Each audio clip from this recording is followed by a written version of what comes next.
Assalamualaikum and good day everyone. So here is the solution process for number 3. Alright, so sketch a graph of potential energy against displacement for a horizontal spring whose spring constant is 95 Newton per meter. So your K is 95 Newton per meter. The mass is 55 grams. Okay. And the amplitude is 2 centimeter. Neglect the mass with the spring of any friction with the horizontal surface. Alright, so you have to sketch. Bila that the graph of U, okay, which is hijau, again X, we have the shape of the graph is like this. Okay, so this is the shape of the graph. So kat sini ada dia punya amplitude. Untuk amplitude, so kita punya amplitude is 0.02 meter. This one is 0.02. Alright, so kita nak cari kat sini.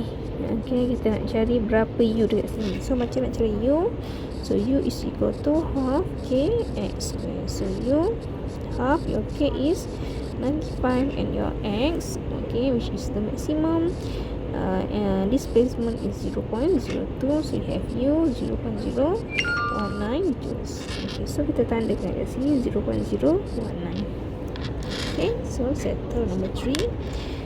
And then number 4. Number 4, a 2 kg body oscillate in simple harmonic motion. If the kinetic energy changes with displacement, find the amplitude. Okay, so this is the amplitude, the maximum displacement. So we have 0.2 meters.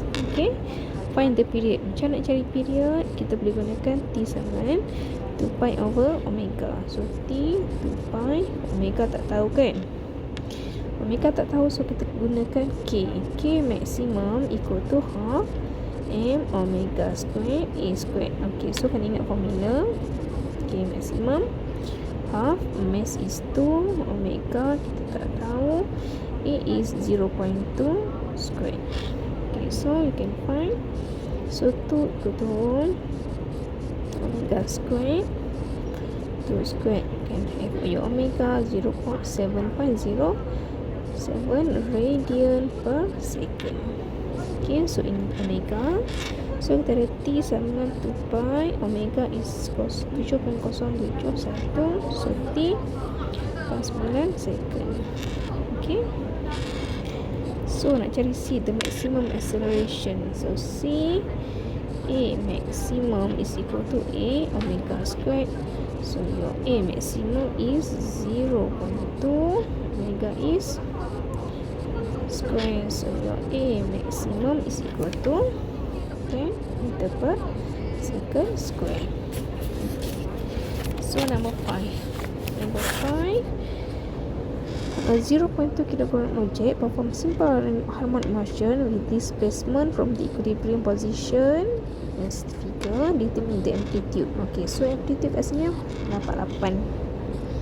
Okay, A amplitude is 8 cm, calculated angular frequency. Okay, so one complete oscillation is our period. Okay, so kita tahu omega equal to 2 pi over T. So T is 0.8, so you can have your omega which is 7.85 radian per second.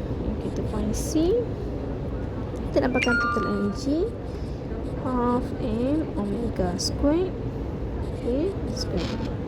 So E half KA square juga lah. So E mass bagi, okay, ingat kat sini M omega square sama juga dengan K, which is spring constant, tapi because the question give omega and mass, okay, so kita just gunakan mass dengan omega kat sini, which is mass is 0.2, the omega is 7.85 square. Okay, so darab dengan negative 2 square. Okay, tak cantik kat sini, kita buat balik. Ruangan tak ada, so kita buat kat sini. CE sama dengan omega square A square. So E KA square boleh. Okay, M omega square equal to K. Okay, because your K is equal to N omega square. Ingat kat sini.